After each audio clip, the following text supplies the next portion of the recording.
Yes, boxing fans, it's your boy Big Nige and welcome to another edition of Boxing Weekly Roundup. Listen, boxing has been continuously giving us amazing events so far this year. And this past week didn't fail to disappoint. Leigh Wood retained his WBA regular world title featherweight belt after an emphatic stoppage against Michael Conlan in the 12th round. This fight, boy, some people are saying it's fight of the year, and I wouldn't disagree. Some people are even saying that it's possibly the best fight they've ever seen. But this fight had everything we love and fear in boxing all in a nutshell.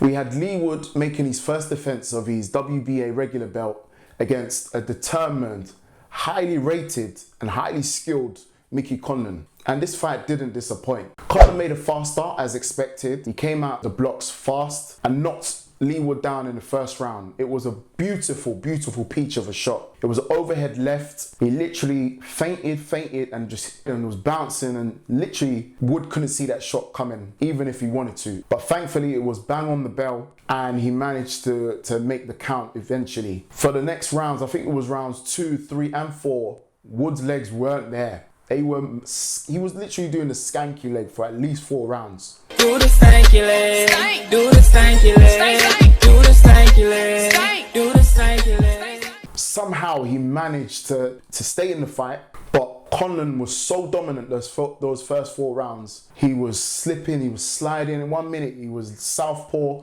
next minute he was orthodox. The jab was sharp, and he constantly kept on hitting Wood with that overhead left. After the first round, Ben Davison told Leigh Wood to keep his chin down.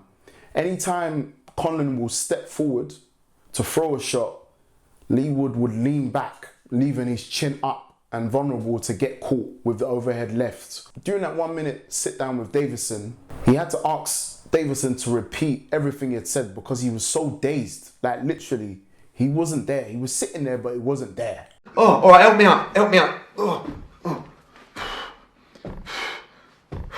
What? From round 4 onwards, you could see Wood's legs were starting to get back and he was starting to have a bit more spring in his step. You could see he was constantly loading up, trying to get the knockout. And he was there for the taking really, and Conlan exploited that. Again, with the background that Conlan has as an amateur, we're forgetting that he was a 2012 Olympic bronze medalist. So in terms of skill set and IQ, he was literally picking apart Wood in terms of whenever Leigh Wood would lean in to load up, he was just picking him off, catching him with the left, catching him with the right.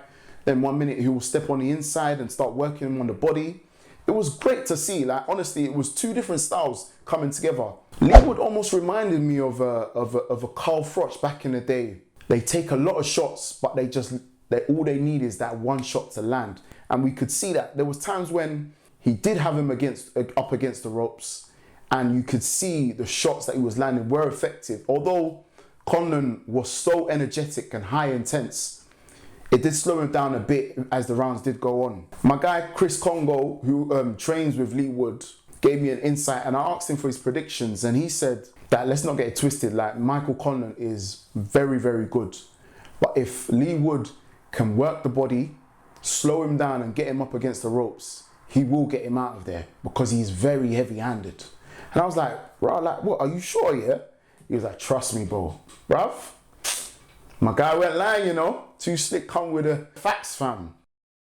He literally done that as the rounds went on. So within the first 6 rounds, I gave Conlan 5, and I think I gave 1 round to Leigh Wood.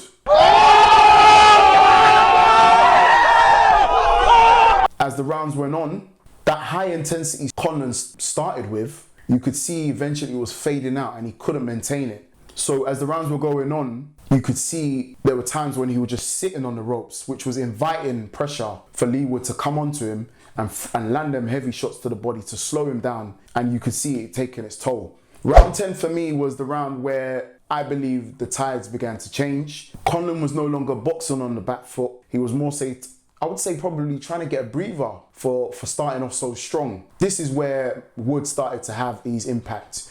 He was landing those shots, and even though Conlan was evading them, you could see that it was having an impact. And I gave that round to Wood.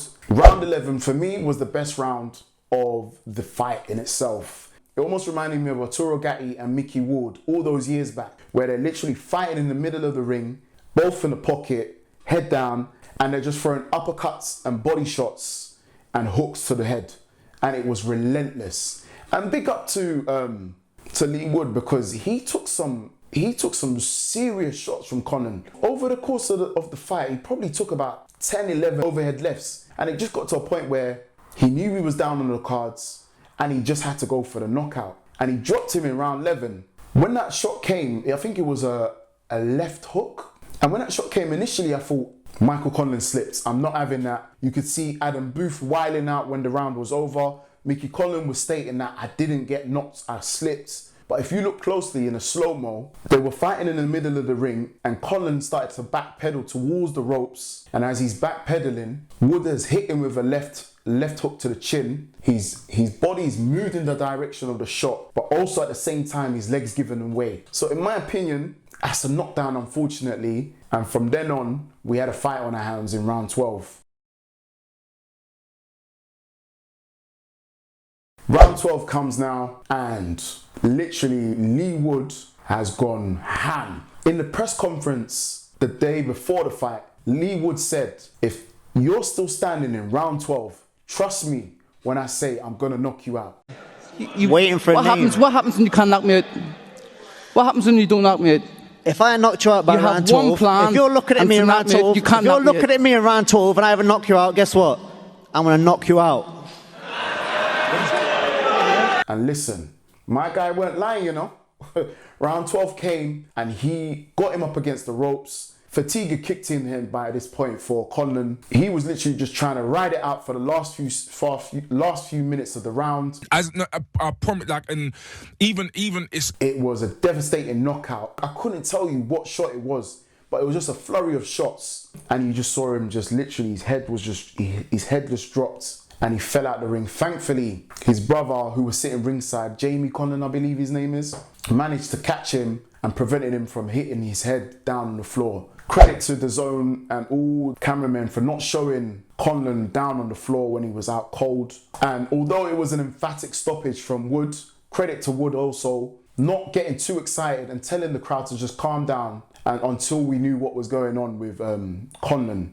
Even in the interview, basically stated like he can't celebrate this victory until he knows that Conlan is healthy and is awake. And after all the scans, thankfully, Conlan put out a tweet saying that he's all safe and sound, he's had all the checks, and he wants a rematch. Listen, that fight for me had everything. We had atmosphere, we had heart, we had comebacks, we had knockdowns. It's just a shame it just had to end in that manner that it did. But again, it's the sport that we love, and this is part and parcel of the boxing game. I love the game. I love the hustle, man. There was a video that was put out the next day of Conlan and Leigh Wood embracing each other, handshakes, and obviously no love lost. And that's the beautiful thing about boxing that I love. You talk all the smack talk in the lead up to the fight, try and gain a psychological advantage, say you're gonna knock them out, this and that. But once you've put it all out in the ring, it's just a respect. You literally shake your opponent's hand and say, listen, respect, we've done our thing, and we move on. And that's one thing I love about boxing. Leigh Wood, my man, you love to leave it late, you know. You've done it late against Kanzu with an astonishing finish, and you've done it again against Michael Conlan with a late finish. Is this what's gonna happen every time we watch you fight? I can't lie though, I'm a massive fan of Michael Conlan, and I'll definitely be watching him more and more. I feel he will definitely be a champion at some point. Who next for Leigh Wood? Boxing fans, let me know your thoughts. Who would you like to see Leigh Wood up against to defend his WBA regular title? Would you like to see him in a rematch against Michael Conlan? Or would you like to see him up against one of the champions? Leo Santa Cruz, Kiko Martinez, that's if he's still champion after his fight with Josh Warrington, Emmanuel Navarrete, or Mark Masigo? Let me know your thoughts. That's it from me with all the latest boxing news from myself, Big Nige. I want to give a big shout out to everyone that always tunes in and shows their support. Honestly, I really do appreciate it. And stay tuned because we've got some more amazing content coming out across the rest of the year. Don't forget to like, share and subscribe. And tell a friend to tell a friend. Peace.